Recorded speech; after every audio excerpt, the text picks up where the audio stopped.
Bismillahirrahmanirrahim. Assalamualaikum warahmatullahi taala wabarakatuh.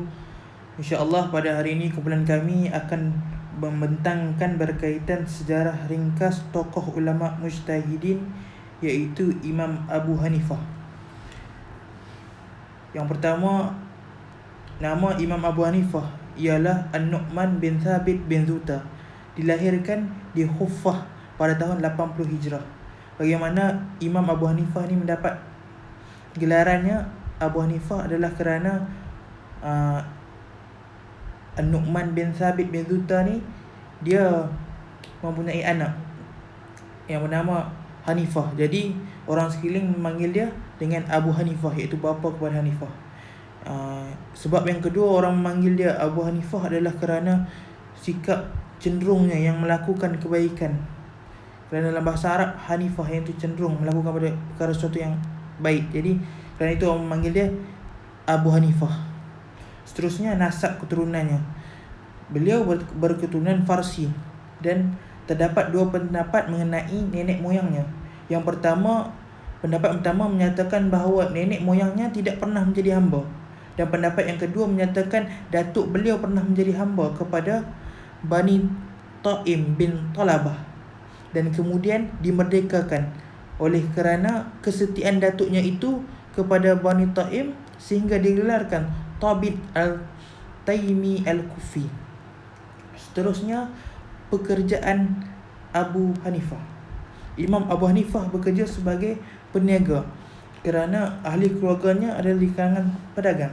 Jadi hal yang demikian membuatkan Imam Abu Hanifah cenderung pada perniagaan. Tetapi Imam Abu Hanifah ni dia pun daripada kecil dah start belajar agama. Jadi ketika dia besar ni Imam Abu Hanifah ni berminat untuk menghadiri majlis-majlis ulama untuk mengambil ilmu daripada mereka. Tapi waktu tu dia pergi majlis ilmu ni secara bila waktu dia free pun dia pergi majlis ilmu.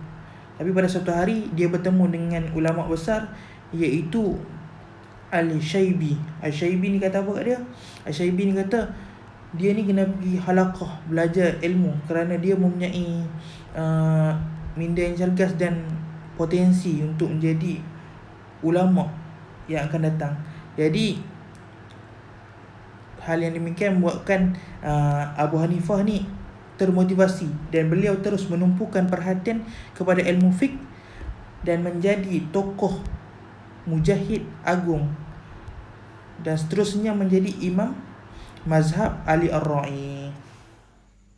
Bismillahirrahmanirrahim. Assalamualaikum warahmatullahi wabarakatuh. Saya Muhammad Aiman bin Muhammad Zubir, memegang kad metrik di 16308811.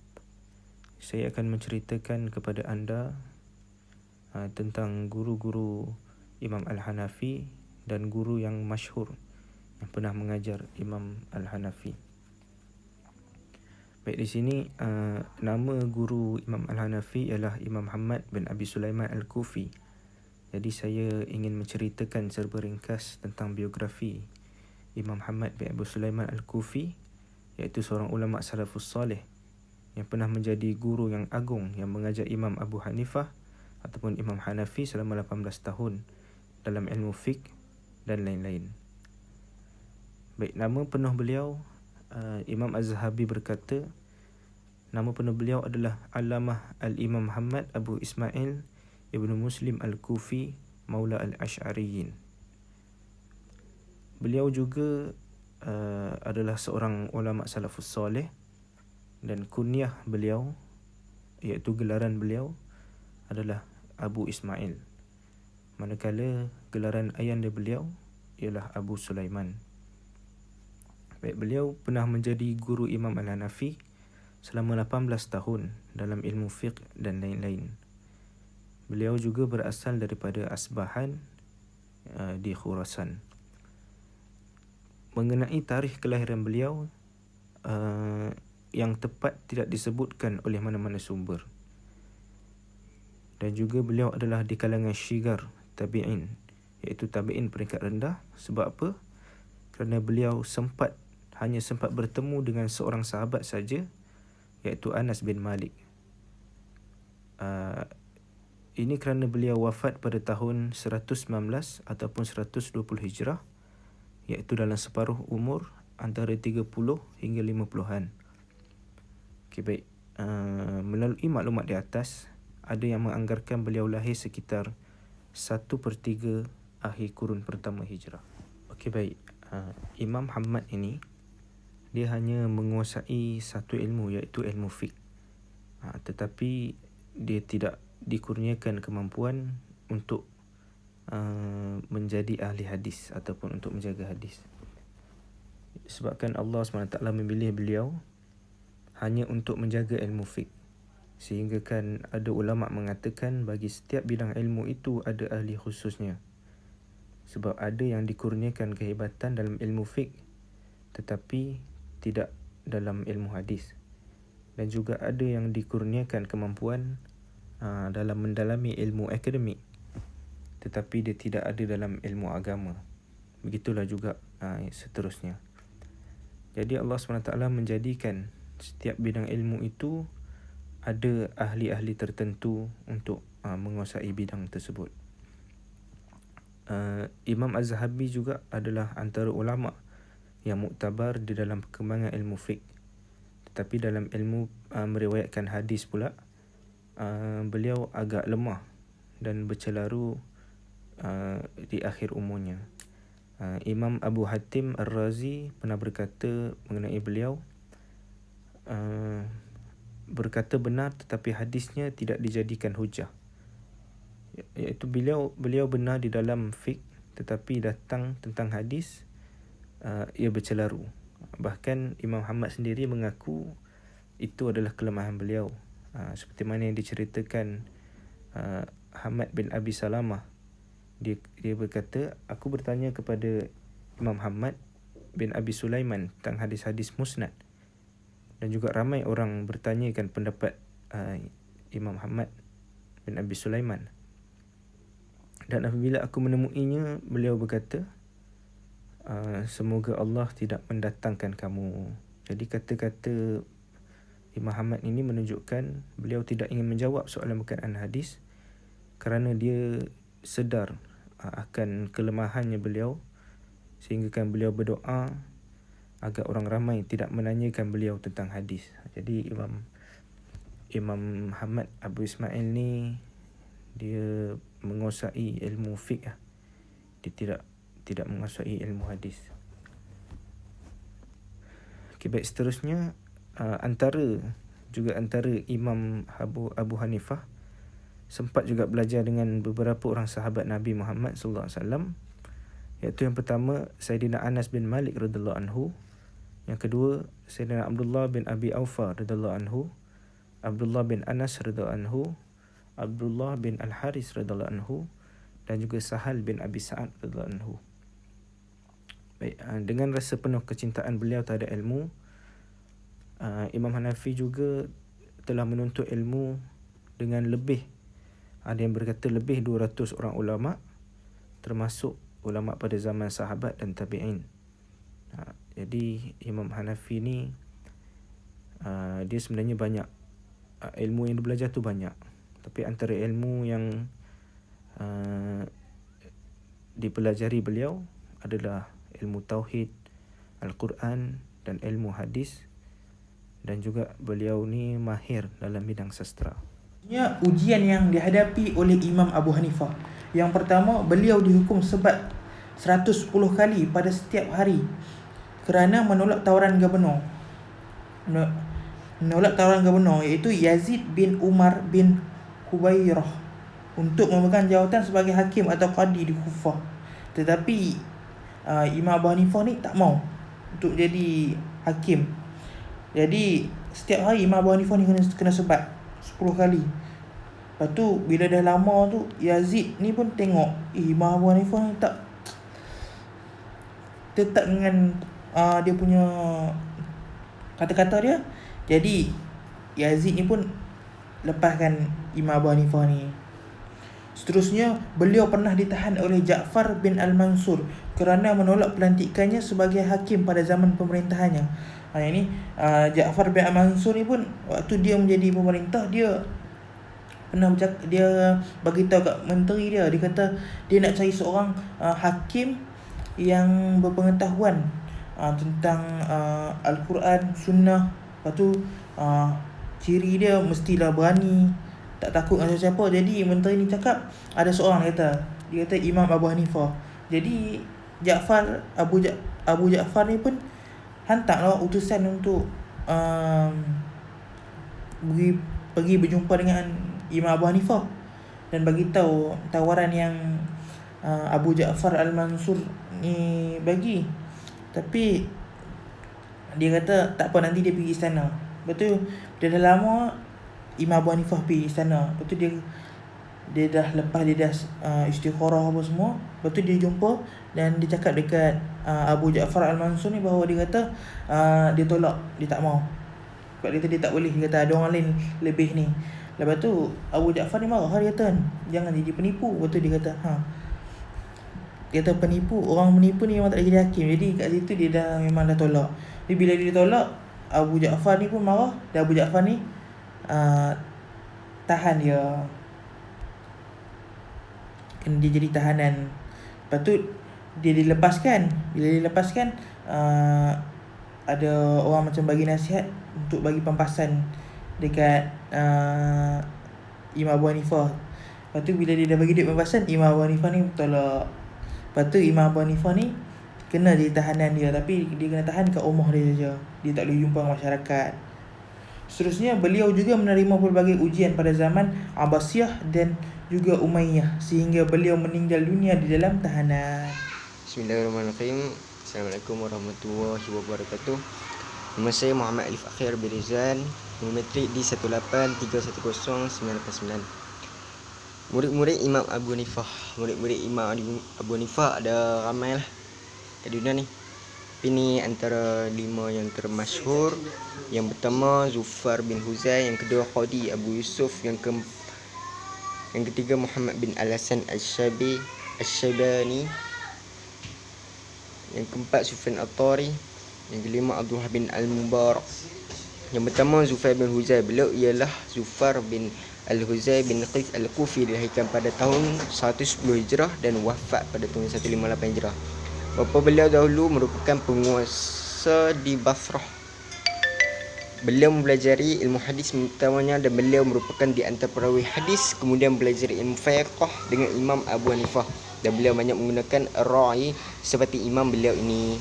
Yang kedua Qadi Abu Yusuf, Yaqub ibnu Ibrahim Al-Ansari, lebih dikenali sebagai Abu Yusuf, adalah seorang pelajar juru hukum Abu Hanifah yang membantu menyebarkan pengaruh mazhab Hanafi hukum Islam melalui tulisannya dan jawatan pemerintah yang disandangnya. Dia bertugas sebagai ketua hakim pada masa pemerintahan Harun al-Rashid. Yang ketiga Muhammad bin Al-Hasan Al-Shaybani, Abu Abdullah bin Muhammad ibnu Al-Hasan ibnu Al-Farqad Al-Shaybani, bapa kepada undang-undang Islam dan seorang tokoh hukum Islam dan seorang anak murid Imam Abu Hanifah. Yang keempat Sufyan Al-Thawri. Sufyan Al-Thawri seorang ulama dan pengasas Thawri Madhab dan salah seorang anak murid Abu Hanifah. Yang kelima Abdullah bin Al-Mubarak. Abdullah bin Al-Mubarak seorang muslim Islam yang mempunyai daya ingatan yang kuat dan mengumpul hadis, dan beliau juga seorang anak murid Imam Abu Hanifah. Sekian, terima kasih. Bismillahirrahmanirrahim. Assalamualaikum warahmatullahi wabarakatuh. Terima kasih diucapkan kepada kawan saya.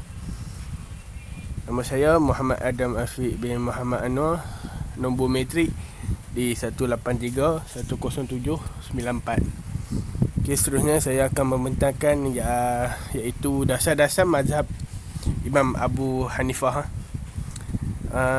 Dasar-dasar mazhab Imam Abu Hanifah ni ialah sumber syarak yang menjadi asas kepada fiqh beliau. Beliau membuat jadi sumber syarak. Iaitu yang pertama dia menggunakan Al-Quran. Yang kedua dia menggunakan Al-Sunnah. Yang ketiga al-ijma'. Yang keempat aqwal al-sahabah. Aqwal as-sahabah ni dia macam apa? Dia pendapat-pendapat sahabat. Beliau dia pilih yang mana apa? Dia rasa yang dia fikir tu apa, sahabat dia fikir tu betul, dia pilih lah yang mana pendapat tu betul, dia ambil yang tu. Tu yang kelima, qiyas dan al-ijtihad. Okey, dia Abu Hanifah ni dia terkenal sebagai apa? Imam yang banyak gunakan pemikiran atau qiyas dan bentuk ijtihad yang lain. Dia seperti istisan dan uruf. Kerana apa? Hidup beliau ni masa dekat Iraq dulu, sedikit apa? Dekat Iraq dulu sekali hadis sahih yang ditemuinya.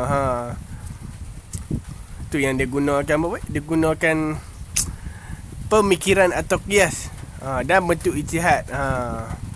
Okey. Seterusnya, ini kerana tercetusnya pelbagai fitnah dan munculnya kelompok-kelompok politik yang terdiri daripada golongan Khawarij, Syiah dan lain-lain lagi. Dari kalangan mereka mencipta hadis palsu bagi menyokong pemikiran mereka. Itulah apa? Dia ni tu guna ni hadis sahih. Dia cari hadis sahih bukan hadis palsu. Lepas tu Imam Abu Hanifah ni dia cukup teliti untuk menerima hadis.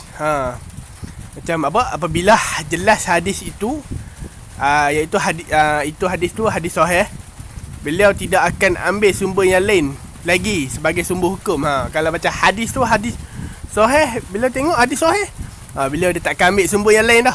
Dia akan menggunakan yang tu sebagai sumber hukum. Oleh yang demikian, beliau akan gunakan sumber-sumber ijtihad hanya apabila tidak ada nas Al-Quran. Beliau dia apa? Dia gunakan sumber-sumber ijtihad ni kalau tak ada nas Al-Quran, baru dia guna baru dia guna ijtihad. Nas Al-Quran ataupun dia guna hadis sahih dan ijma'. Kalau tak ada apa? Nas Al-Quran, tak ada hadis sahih dan tak ada ijma'. Maka sebab itu beliau dianggap sebagai imam ahli ar-ra'i. Sebab tu yang sebab apa? Sebab dia guna ni, dia menggunakan ijtihad dia. Kalau tak ada nas Al-Quran, sebab tu dia gelarkan sebagai imam ahli ar-ra'i. Okey, seterusnya kita akan pergi ke slide yang seterusnya. Okey, yang seterusnya kita akan pergi kepada pujian dan sanjungan serta kewafatannya. Okey, Imam Syafi'i pernah berkata tentang kehebatan Imam Abu Hanifah. Manusia dalam bidang fiqh boleh dianggap sebagai anak pinak Imam Abu Hanifah. Imam Syafi'i pun dia telah berkata tentang kehebatan Imam Abu Hanifah. Imam Syafi'i tu. Okey. Seterusnya, beliau seorang saudagar yang berjaya. Lepas tu terkenal di kalangan masyarakat sebagai seorang yang jujur dan amanah. Beliau Imam Abu Hanifah ni dia jujur dan amanah dalam urusan muamalat. Apabila masyarakat nak ni kan, dia tak pernah tipu. Beliau sangat jujur dan amanah. Serta amat warak dari segi ilmu dan fiknya. Okey, yang seterusnya, beliau juga terkenal dengan kuat beribadat. Imam Abu Hanifah ni dia sangat kuat beribadat. Dia tak ni beliau pernah malah diriwayatkan bahawa beliau bangun sembahyang malam, dibaca satu ayat Al-Quran berulang kali sambil menangis. Beliau bangun sembahyang malam, lepas tu dibaca satu ayat Al-Quran dan ayat Al-Quran berulang kali sambil menangis, iaitu firman Allah Subhanahu wa taala,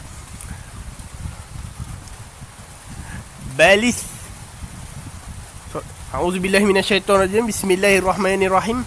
balis sa'atu mau'iduhum was sa'atu adha wa ama.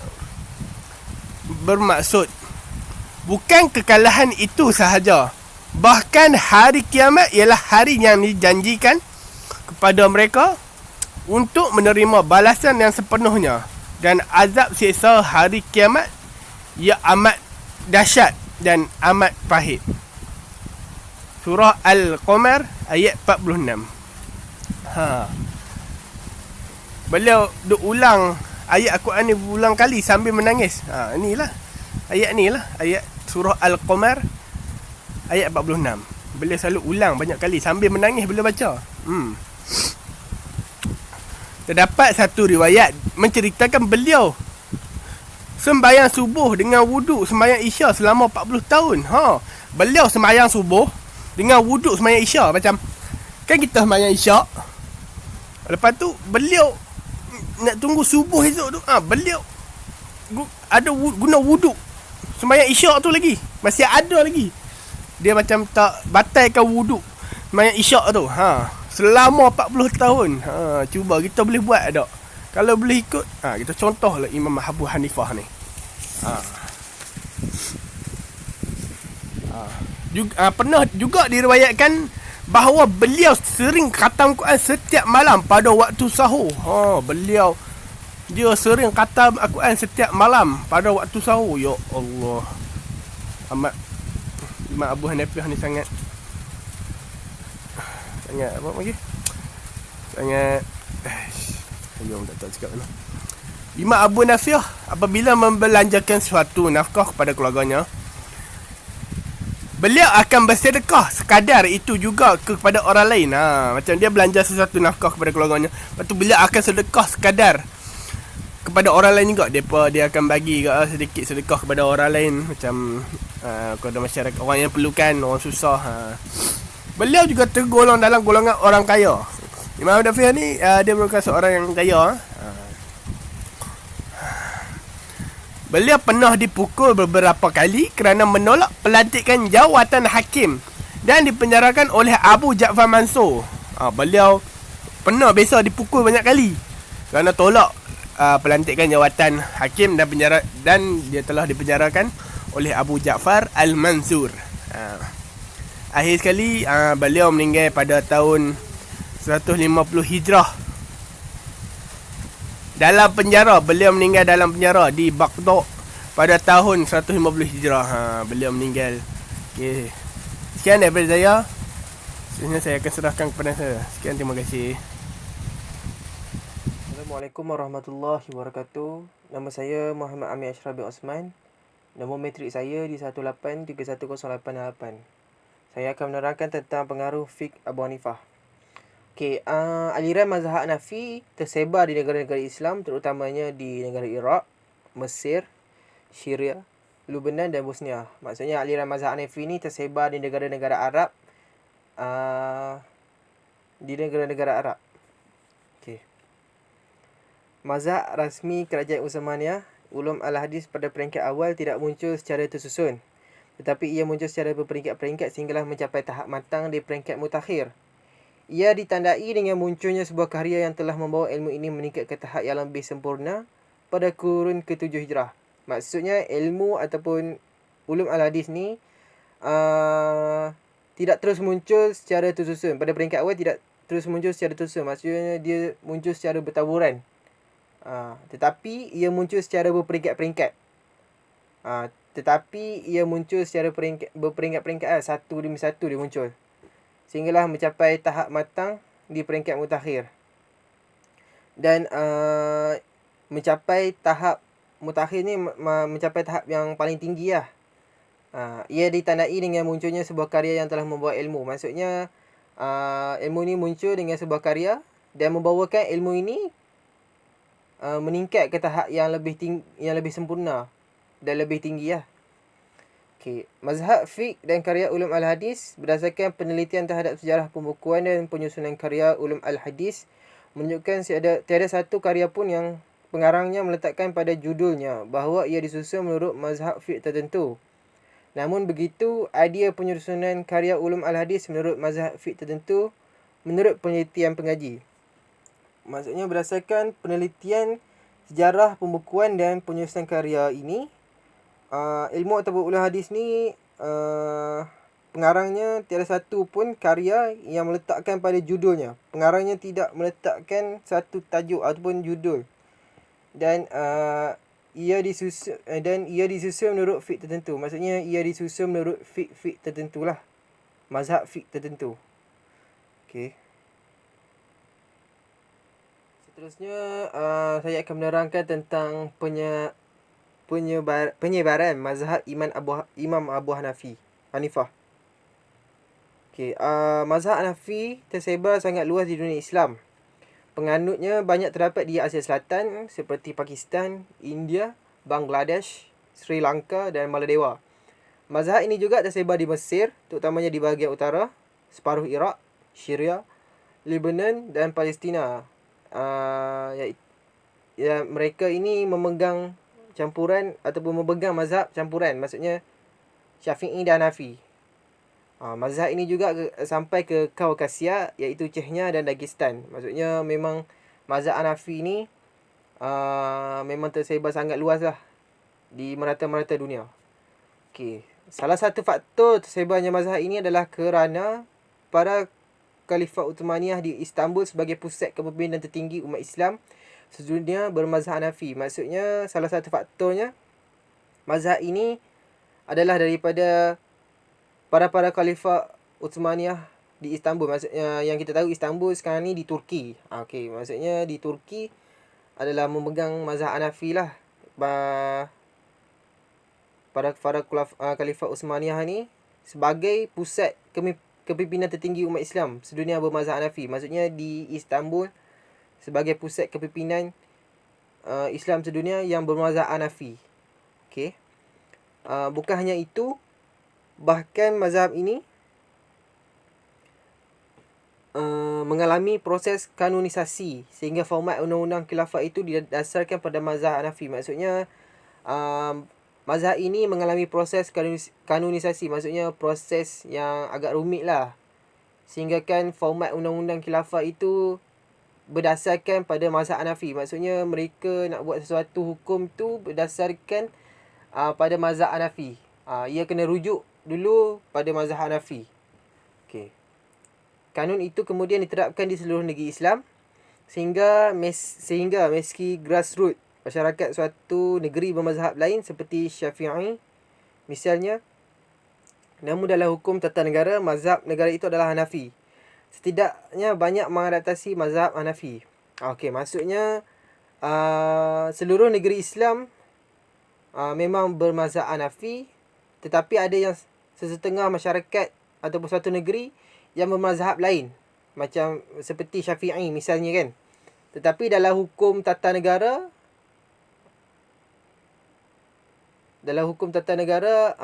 mazhab mereka ni perlu memakai mazhab negara lah, iaitu mazhab Hanafi untuk mengadaptasikan sesuatu hukum.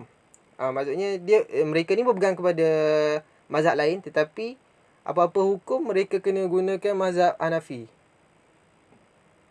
Terusnya kita lihat 3 faktor penyebaran mazhab Hanafi. Okey, yang pertama, banyaknya murid Abu Hanifah ini yang memiliki kecakapan dalam menjawab permasalahan-permasalahan hukum. Okey, maksudnya yang pertama faktornya adalah murid-murid Abu Hanifah ni memiliki kecakapan dalam menjawab permasalahan-permasalahan hukum. Maksudnya murid-murid mereka ni atau pelajar-pelajar Abu Hanifah ni memang memiliki kecakapan lah. Memang orang kata, kalau sekarang ni orang kata pro dalam kecakapan dan menjawab permasalahan hukum. Maksudnya mereka memang pandai untuk menjawab permasalahan hukum. Okey, mereka menguasai metod pengambilan keputusan hukum Abu Hanifah, pendapat-pendapat pendiri mazhab dan dasar-dasar yang digunakannya. Hal ini membuat mereka dapat dengan cepat menemukan hukum agama terkait dengan kasus yang sedang terjadi. Selanjutnya, mereka menjadi rujukan masyarakat luas. Maksudnya mereka telah menguasai metod pengambilan. Maksudnya mereka menguasai lah sesuatu hukum-hukum tu dan pengambilan keputusan hukum Abu Hanifah. Maksudnya mereka boleh membuat keputusan melalui hukum-hukum Abu Hanifah ni. Okey, pendapat-pendapat pendiri mazhab juga dan dasar-dasar yang digunakannya juga. Ikutlah pada pendapat-pendapat pendiri mazhab dan dasar-dasar. Hal ini membuatkan mereka dapat dengan cepat menemukan hukum agama terkait dengan kasus yang sedang terjadi. Dalam masa yang sama juga, mereka ini membuat mereka dapat dengan cepat lah. Maksudnya mereka cepat tahu tentang sesuatu hukum yang terkait dengan benda-benda yang sedang terjadi sekarang. Benda-benda yang sedang terjadi. Maksudnya mereka tahu. Mereka tahu dan cepat menemukan hukum. Selanjutnya. Okey, macam saya cakap tadi, mereka memang menemukan hukum agama dengan cepat. Okey. Yang ketiga, pada saat yang sama, yang kedua, pada saat yang bersamaan juga, pengikut mazhab lain belum menyedari pentingnya pengembangan teori tersebut. Misalnya tentang proses penemuan alasan hukum atau biasa disebut ilat al-hukm dengan memahami alasan di balik suatu hukum. Mereka dapat melakukan analogi untuk kasus-kasus baru. Hal ini menjadikan mazhab Hanafi lebih maju dibanding mazhab hukum lainnya. Bahkan, kasus-kasus yang belum timbul di masyarakat dapat diantisipasi sebelum terjadi. Okey, pada saat yang sama juga, pengikut mazhab-mazhab yang lain belum menyedari pentingnya pengembangan teori tersebut. Maksudnya mazhab-mazhab lain ni mereka belum advance lagi lah, belum tahu tentang teori-teori tersebut berbanding mazhab Hanafi ni. Okey, tentang proses penemuan alasan hukum atau biasa disebut ilat hukum. Maksudnya proses penemuan alasan hukum ni mazhab Hanafi ni telah menemukan dulu. Disebut ilat al-hukm. Okey. Dengan memahami alasan di balik suatu keputusan hukum. Memahami alasan di balik suatu keputusan hukum.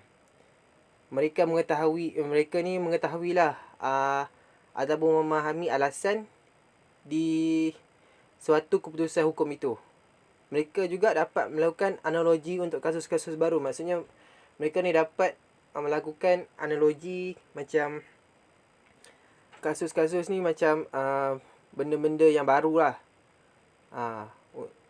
Hal ini menjadikan mazhab Hanafi lebih maju berbanding mazhab hukum lain. Macam saya cakapkan tadi, mazhab Hanafi ni lebih advance berbanding mazhab-mazhab ataupun mazhab hukum lain lah, mazhab-mazhab yang lain. Bahkan kasus-kasus yang belum timbul di masyarakat dapat diantisipasi sebelum terjadi. Maksudnya ataupun sesuatu hukum yang belum terjadi ataupun belum timbul di masyarakat, mereka ni dapat dapat membuat dah sesuatu hukum atau fatwa di macam sekarang, macam mana nak cakap, macam sekarang ni tak jadi tapi di masa depan akan jadi. Mereka memikirkan dan membuat hukum untuk yang di masa depan tu. Lebih kurang macam tu lah. Okey. Yang ketiga adalah penyebaran ke wilayah yang memiliki adat istiadat yang beraneka macam. Hal ini akan menguji kemampuan para hakim bermazhab Hanafi menjawab permasalahan yang timbul. Maksudnya mazhab Hanafi ni tersebar di wilayah yang memiliki adat istiadat yang beraneka macam. Maksudnya yang memiliki adat istiadat yang ada istiadat yang ni lah, yang pelbagai. Okey. Hal ini akan menguji kemampuan para hakim. Okey, dengan yang orang kata dalam cabaran ni, para hakim akan diuji kemampuan masing-masing yang bermazhab Hanafi ni untuk menjawab permasalahan yang timbul.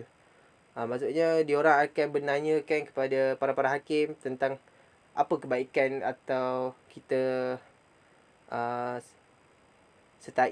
maksudnya kita mempercayai mazhab Hanafi ni. Mereka akan memberitahu secara terperinci Lebih kurang macam tu lah. Pengalaman ini membuatkan para ulama' pengikut mazhab Hanafi dapat mengembangkan metod pengambilan hukum dan mengkompilasi fatwa yang sangat kaya. Maksudnya para ulama' ni, maksudnya mereka ni menjadikan suatu, ini adalah pengalaman bagi mereka dan dapat mengembangkan metod-metod, maksudnya mengembangkan lagi empire ataupun peluasan ilmu-ilmu mazhab Hanafi ni ke serata negeri ataupun serata dunia, dan pengambilan hukum dan serta mengkompilasi fatwa yang sangat kaya. Maksudnya mereka ini boleh mengadaptasikan fatwa dengan lebih jelas dan baiklah untuk digunakan. Sekian, terima kasih.